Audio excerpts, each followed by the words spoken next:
So now let's discuss the how gene are expressed. Okay, gene कैसे express होते हैं, ठीक है। तो रेगुलेशन ऑफ जीन एक्सप्रेशन हमारा नेक्स्ट टॉपिक है कि जीन जो एक्सप्रेस होते हैं फंक्शनिंग की, वो कब फंक्शन होंगे, वो कब फंक्शन नहीं होंगे, ठीक है। तो वो कब एक्सप्रेस होंगे उसकी बात करते हैं, और कौन उन्हें रेगुलेट करता है डीएनए में उसकी बात करते हैं। अभी तक हमने जो पढ़ा है मॉलिक्यूलर बायोलॉजी में, वो हमने डीएनए आरएनए मॉलिक्यूल के बारे में पढ़ा है, और उनमें प्रेजेंट जीन्स के बारे में पढ़ा है, ठीक है, और उनमें होने वाले चेंजेस के बारे में पढ़ा है, ठीक है। तो देखते हैं regulation of gene expression, process by which genetic code directly protein synthesis. ऐसी प्रोसेस है जहाँ प्रोसेस जो होती है जो डायरेक्टली क्या करती है, प्रोटीन सिंथेसिस, एक जेनेटिक कोड के थ्रू क्या करती है, प्रोटीन सिंथेसिस करती है। कौन सी प्रोसेस होती है, ट्रांसक्रिप्शन और ट्रांसलेशन, हम ऑलरेडी डिस्कस कर चुके हैं, ठीक है। ट्रांसक्रिप्शन क्या होता है, ट्रांसलेशन क्या होता है। ट्रांसक्रिप्शन क्या होता है, formation of mRNA from DNA, ठीक है, और translation formation of polypeptide chain from mRNA strand, ठीक है। जेनेटिक कोड के से क्या होता है, ट्रांसलेशन, मतलब प्रोटीन क्या होता है, फॉर्म होता है, ठीक है। तो उसको क्या बोलते हैं, ट्रांसलेशन बोलते हैं प्रोसेस को। Controlling the gene expression to ensure appropriate genes get express at the right time, ठीक है।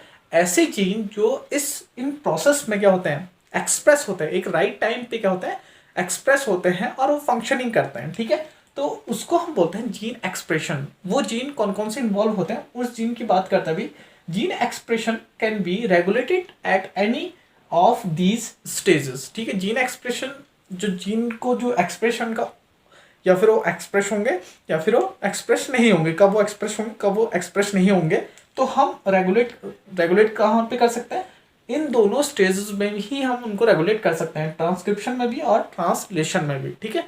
तो अब देखते हैं जीन एक्सप्रेशन को समझने के लिए हम डिस्कस करते हैं ओपेरॉन मॉडल को। ओपेरॉन मॉडल ही हमें क्या पूरी तरीके से अंडरस्टैंड कराता है कि जीन एक्सप्रेस कैसे होते हैं, ठीक है, कैसे ये ट्रांसक्रिप्शन और ट्रांसलेशन जो प्रोसेस होती है वो कब होती है और कब नहीं होती है, ठीक है। तो ओपेरॉन मॉडल देखते हैं। फ्रेंच साइंटिस्ट वोफ, जैकब एंड मोनार्ड, ये French scientist develop the concept of operon to explain the regulatory mechanism in prokaryote, ठीक है। इन्होंने प्रोकैरियोट में एक रेगुलेटरी मैकेनिज्म को एक्सप्लेन किया था, कि इन्होंने वोफ, जैकब एंड मोनार्ड ने क्या दिया था, ओपेरॉन कॉन्सेप्ट इन्होंने प्रोकैरियोट में डिस्क्राइब किया था, ठीक है। तो ओपेरॉन वर्ड का मीनिंग क्या है और ओपेरॉन की डेफिनेशन क्या होती है, देखो, set of many structural gene arranged under a common promoter and regulator by a common operator, ठीक है। स्ट्रक्चरल जीन प्रोमोटर साइड और टर्मिनेटर साइड मैंने आपको पहले ही बताया था, ठीक है। जब हमने ट्रांसक्रिप्शन स्टार्ट किया था उससे पहले आपको एक फिगर के थ्रू आपको बताया था, ठीक है। तो स्ट्रक्चरल जीन जो कि अरेंज होते हैं under a common promoter side से, ठीक है। आगे एक प्रोमोटर साइड होता है और फिर उसके बाद में जो जीन होते हैं वो क्या होते हैं, स्ट्रक्चरल जीन होते हैं, जो कि क्या करते हैं, कोड रखते हैं किसके लिए, प्रोटीन सिंथेसिस के लिए, ठीक है।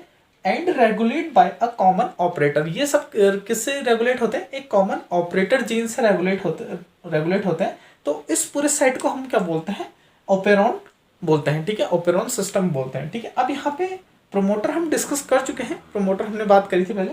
ऑपरेटर की बात करते हैं, ऑपरेटर जीन क्या होता है, ठीक है। ऑपरेटर देखिए, sequence on DNA which interact with regulator proteins to control the accessibility of promoter region, ठीक है। ऐसा सीक्वेंस है डीएनए का, ठीक है। डीएनए में जो सीक्वेंस होते हैं, ठीक है, नाइट्रोजन बेस के जो सीक्वेंस होते हैं, विच इंटरेक्ट, जो इंटरेक्ट करता है द रेगुलेटरी प्रोटीन, इस सिंथेसिस के होने में, ट्रांसक्रिप्शन होने में जो प्रोटीन इन्वॉल्व होता है, टू कंट्रोल द एक्सेसिबिलिटी, ठीक है। और एक्सेसिबिलिटी मतलब पहुंचता है कहाँ पे, प्रोमोटर रीजन पे, प्रोमोटर रीजन पे उसको जाने से रोकता है, या फिर उसको क्या करता है, वहां से इनिशिएट होता है तो उसको वहां पे हेल्प करता है, कौन सा, ऑपरेटर साइट। अभी मैं फिगर के थ्रू आपको इसको एक्सप्लेन करूंगा ऑपरेटर साइट क्या होता है, ठीक है। तो ऑपरेटर आपको आई थिंक समझ में आया होगा, ओपेरॉन समझ में आया होगा, ठीक है। अब हम बात करेंगे स्ट्रक्चर ऑफ एन ओपेरॉन, एक स्ट्रक्चर क्या होता है ओपेरॉन का, okay. Structure of an operon, ठीक है, स्ट्रक्चर देखते हैं ओपेरॉन का। An operon consist of 3 main component, एक ओपेरॉन जो बना हुआ होता है, कंसिस्ट हुआ होता है, वो किससे होता है, 3 कंपोनेंट होते हैं उसके, प्रमोटर रीजन, ऑपरेटर रीजन और स्ट्रक्चरल जीन रीजन। ठीक है, यहाँ पे मैंने आपको बेसिकली दिखा रखा है ओपेरॉन का। ठीक है, ये दोनों स्ट्रैंड जो है डीएनए स्ट्रैंड है। ठीक है, आप मैंने इसको स्ट्रेट में इसलिए बना रखा है, ये समझने के लिए थोड़ा आसानी होगा। ठीक है, ये डीएनए के स्ट्रैंड को आप ऐसे ही बना सकते हैं जैसे हमने यहाँ पे ट्रांसक्रिप्शन में दिखाया था, आपको शो किया था। ठीक है, अब ये जो जीन है, ये जो साइट है, ये है प्रमोटर साइट।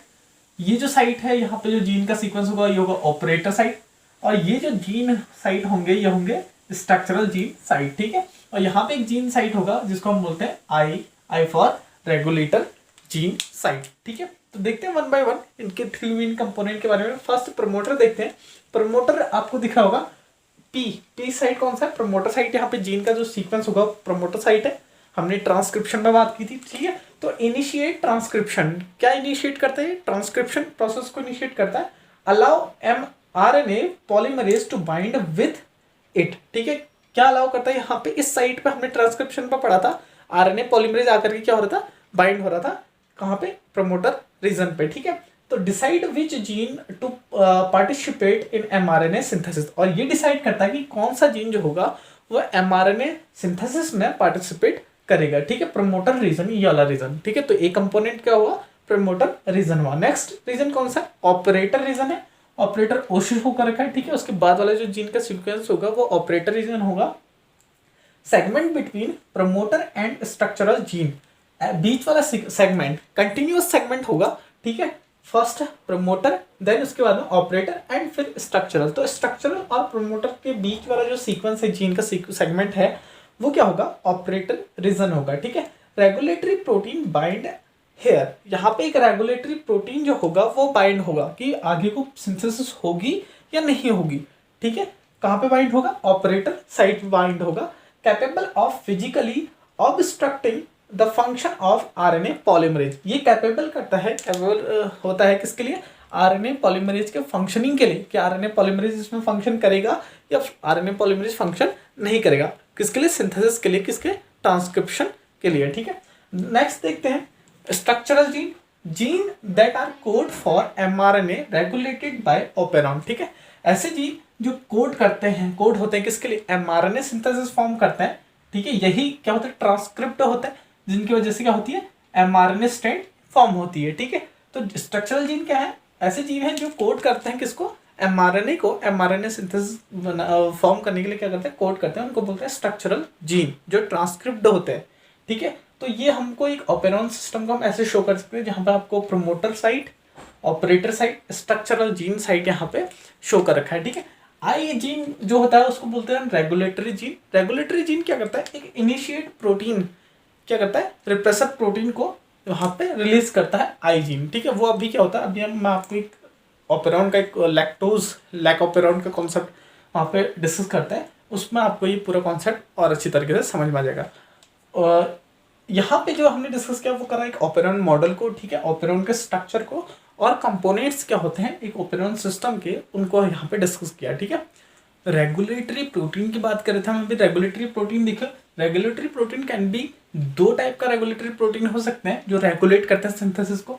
एक होता है एक्टिवेटर जो सिंथेसिस को एक्टिवेट करते हैं, और एक होता है रिफ्रेशर। रिफ्रेशर मतलब जो सिंथेसिस को स्टॉप करते हैं, रोक लेते हैं। ठीक है, तो एक्टिवेटर्स क्या होता है? Regulatory protein that act positively on the operon, operon पे एक्ट पॉजिटिवली दिखाते हैं, उनको बोलते हैं हम क्या? Activators, regulatory activators protein. ठीक है, टर्म एज पॉजिटिव रेगुलेशन, ये क्या दिखाता है? पॉजिटिव रेगुलेशन दिखाता है ओपेरॉन पे। रिप्रेसर क्या होता है?